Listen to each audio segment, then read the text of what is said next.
Hey guys, it's Mountain Walk, and today we're going to be talking a little bit about Phyrexian Devourer Combo deck thing. I'm gonna try and do my best, cause this thing is weird. I mean, I don't even know what it is. Is that it's like a big moving building, and it's eating stuff? I don't know. It's like a giant reprocessing thing. It's just eating everything, getting bigger. Not really sure what's going on there, but it's spewing out some crap. So, anyways, yeah, this thing is weird, but it's cool. This is a interesting new deck that popped up within the last month or two, and I was like, you know what, I want to see how this thing works. I want to devour some libraries and stuff. So let's get on that. Okay, so this is a new deck to Premodern, and as far as I can tell, there's nothing really quite like this in any of the older formats. Phyrexian Devourer has been useful with these last few years in combo decks, um, specifically like Commander. I've used Phyrexian Devourer there. It's pretty sweet. It's a combo piece. Real easy to get the thing huge and do all sorts of fun stuff with the counters and crap. So it's definitely not a card that's never been used for combo purposes, but I think there must have been some ruling, some change in how the triggered ability, which would make you sacrifice it if it had 7 or more power. I think there must have been some change to it because I never remember it ever being abused ever. Sort of like how Dreadnought got that power level errata or D errata or whatever you want to call. So the earliest thing I could find, I went to the Gatherer website, or the Gatherer card searcher thing on the Wizards website. There was something from 2011 saying about how the triggered ability works, which was just triggers the once and then it's on the stack, and then you can keep exiling stuff to make it bigger. And it only triggers the one time. So I was trying to remember, like, well, how did it work previously? I think it probably checked every time. I mean, probably depending on like if it was like kind of like static ability and then also a trigger, but now it's like a state trigger. So I'm not 100% sure what the deal is or how it worked differently in the past. But the way it works now is kind of the sort of the way you kind of think it would work, I guess. Triggers the once, you respond to the trigger, and then just keep exiling and making it bigger or whatever, and then do whatever with it. So it's kind of interesting. It's always sort of nice to look back and look at all these different interactions and the new rule changes and see how they interact with certain cards. So that's pretty cool. So this is definitely a combo deck. It's a little.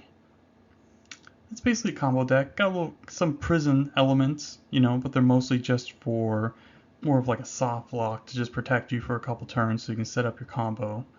So that's kind of fun, and this is definitely feels like a tinker deck where it's like feels like you're actually doing something like broken. And whether or not I think the deck itself needs to be banned, well, we'll get to that a bit later. But this definitely does feel pretty strong, like one of the best uses for tinker, like the traditional sort of artifact ramp prison tinker decks. I think are fine. There's nothing about those decks I think are bad. They do feel a little bit like a little bit ho hum. Maybe they're not like the most powerful thing, but they're not weak either. They just feel kind of good. They feel like good decks, but it's not like any colors really hard up on artifact hate because Nalrod really hurts those kind of decks quite a bit. Um, so this definitely feels like a step above most traditional Tinker lists, which is kind of nice. It's always fun to play broken cards, and Tinker certainly is one of those. But let's look at the deck first and foremost, so we know what we're talking about, what we're working with. Okay, so here we go. All right, so basically, got all your draw and tutor spells to help you assemble. Obviously Tinker, then Impulse, and then Foff. I like Foff. It's pretty useful because we have all this mana, and so it's nice to get the extra cards because you have a lot of card disadvantage. Obviously, Tinker itself, so it's pretty nice for reloading if you screw up or something gets removed or whatever. Fop is pretty sweet there.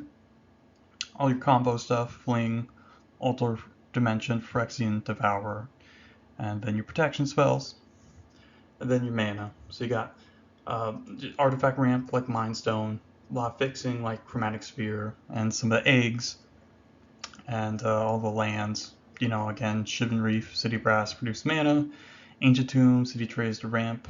Crystal Vein's really, really good here. Because you always like being able to just have pain-free mana just to, tap to play your Chromatic Sphere on turn 1 or something and play your Mind Stone on turn 2, but on turn 4 you can sack it for 2, to ramp out your Phyrexian Devourer, that kind of thing. So that's kind of cool. I really like Crystal Vein. I definitely think it's sort of an unsung hero of a deck. No one really ever talks about Crystal Vein. I mean, look, the guy in the art, he's really excited. He's like, man, I'm looking at all these crystals. I'd be pretty excited too. I actually loved crystals when I was a kid. I was big into rocks. I still like rocks a lot actually, but whatever. But we got a lot of mana rocks in here, so that's kind of cool. And I like this sort of configuration. I'm not a huge fan of Felwar Stone because it's kind of random, and some of the other options were not as good. But I like the eggs. Seem to be pretty good. I wonder if maybe I should cut one of them to play another land. Sometimes it feels like it. Maybe play something else. I'm not sure. Anyways, let's go ahead and see how this thing works.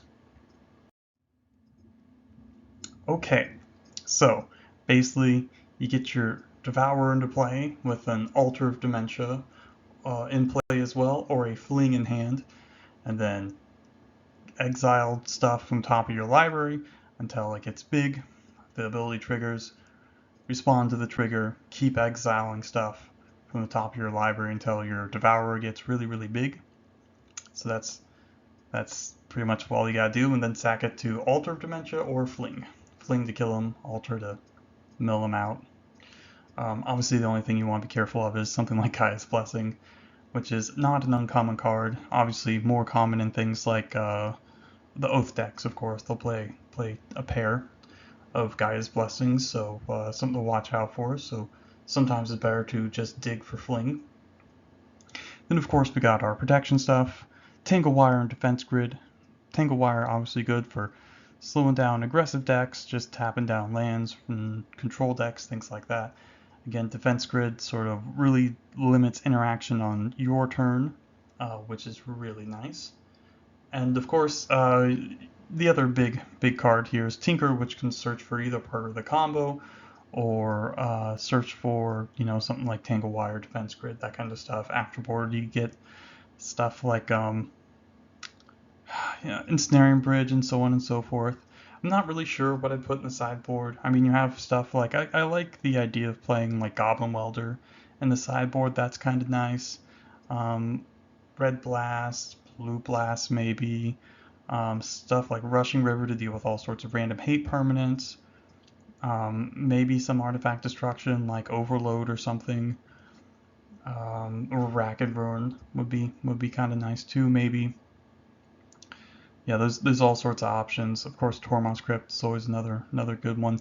Hard to say. I'm not sure what I would play, and I didn't have a wish board or anything, so I didn't proxy one up. I was mostly just concerned about like just goldfishing the games and stuff like that. So yeah. All right. So it felt like a pretty good combo deck. Where I've not been super impressed with a lot of the combo decks in Premodern, because they're missing a lot of the cards from like the older extended versions that made the older extended decks so much better. Something like say Vampiric Tutor, or having all of those dual lands to make your multicolor mana bases not kill you, which was pretty nice, especially against aggressive decks. Not saying that all the combo decks are bad or anything, but I found them a little more underwhelming, I guess. But this one felt pretty good. And like I said, lots of different options for the sideboard. You definitely want to put in stuff to deal with all the hate you're probably going to be facing, especially if this deck gets a little bit more popular. But it wasn't quite as fast as I thought. I'll go over some of the numbers in a sec. Um, it definitely felt. It seemed like when I was playing with it just randomly or whatever, when I wasn't like keeping track of the games, I was goldfishing. It seemed like I killed earlier, but then it killed earlier more often than I did, like say on turn 3 more often. But the numbers didn't bear that out. So, but there's a lot of work to do on this archetype. So I'm not exactly sure what exactly to do. But a lot of the slower hands I had more protection. So that was always nice. Um, so I'm not sure though. Like it feels like I should be running stuff like Portent or something like Sleight of Hand, things like that. Maybe cut like one or two of the mana rocks and run Portent or something. Portent's really good. Maybe that's better than Factor Fiction. Not 100% sure, but it's obviously a good card. Really helps set up your turns. I think that might be better. I haven't played with Portent yet in it, but I love Portent. It's a very, very good card, very powerful card. Obviously, it's a little bit worse if you're comboing off, but on turn 1 or 2, obviously Portent is fine, because you're not going to really be comboing off on turn 1 or 2, basically. Ooh, excuse me, basically ever. Um, I don't have stuff like Mox Diamond and crap in here, so um, it's a little bit slower. And I'm not, I mean, maybe Diamond could be okay, but anyways. Yeah, the deck's certainly not solved. There's definitely a lot of room for building. So let's look at those numbers. Okay, so um, for just gold fishing, 3 out of 20 times I killed on turn 3, 6 out of 20 times I killed on turn 4, 7 out of 20 times on turn 5, 3 out of 20 times on turn 6, and then 1 out of 20 times on turn 7. Yeah, so uh, the last one was definitely, I'm not sure. Maybe I should have molded that hand. Maybe things just don't come together. Sometimes decks just collapse, especially ones with a lot of moving parts, so to speak. So yeah, sometimes they just fail. They just fail and they don't do anything. So that is certainly true of combo decks. So yeah, 1 out of 20, not very good. But all the times I killed on turn 3, I didn't have defense grid or tangle wire up, because obviously the early turns you have to set up like, oh, I need my altar of dementia or whatever, and all that other kind of stuff. So you don't have time to typically set up like tangle wire and stuff like that, unfortunately. But yeah, about turn 4 or 5 looks like about average, and a lot of times those were with protection, so that was kind of nice. Um, yeah, it's a little bit slower than I thought it was, so that was interesting. Um, and so that could be maybe something you lean into harder. Maybe post board people bring in more interaction. You bring in like welders and stuff to get stuff back. I mean, shoot, something like that might be pretty good.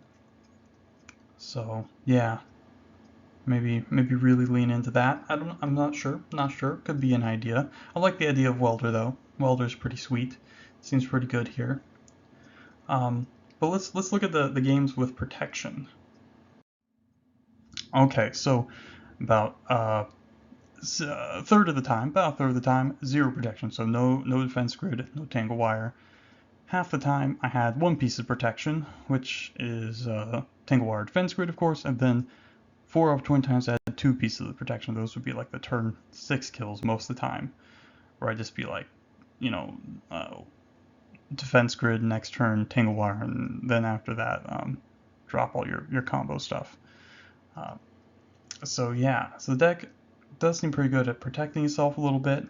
Um, there's lots of options to really tune the deck more. I'm not 100% sure about exactly what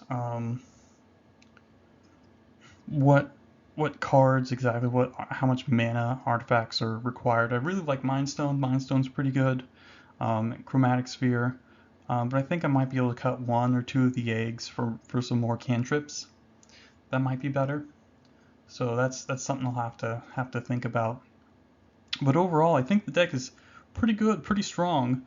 But it didn't feel like it was like overbearing. I mean, of course, granted, this is just 20 goldfish games, um, but it did seem pretty good. But there were times when my deck would just fall apart if it got hit by a wasteland on like City Brass or something, which would be pretty bad. And you do a lot of damage to yourself, like 4 Ancient Tomb, 4 City Brass, 4 Shivan Reef.